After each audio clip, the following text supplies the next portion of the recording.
Guidelines sa liwat nga pagbukas sang consolidation para sa Public Transport Modernization Program na bato na sang LTFRB 6. Grupo sa mga driver kag operator sa Bacolod City nagapanindugan nga hindi magpa-consolidate. Ini ang gintutukan ni Julius Bilacaol. Kung pasensya lang ang istoryahan, mabudlay siguro tupungan ang ini nga kinaiya sa Department of Transportation kag Land Transportation Franchising and Regulatory Board.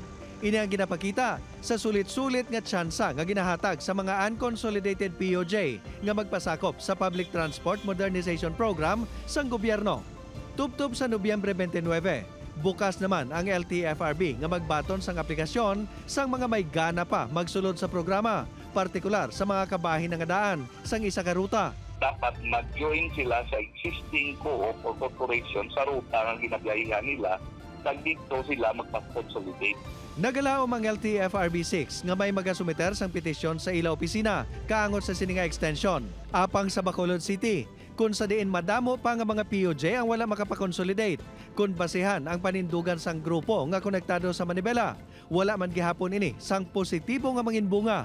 It's just a continuing state of status na expired nila registro but hindi na makonfirm nila unit.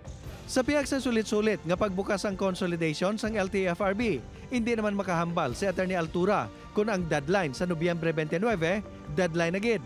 Bangod ang mga pulisa ang ginadesisyonan sa Central Office. Kag wala na ini sa mahimo kung wala na sang magpa-consolidate.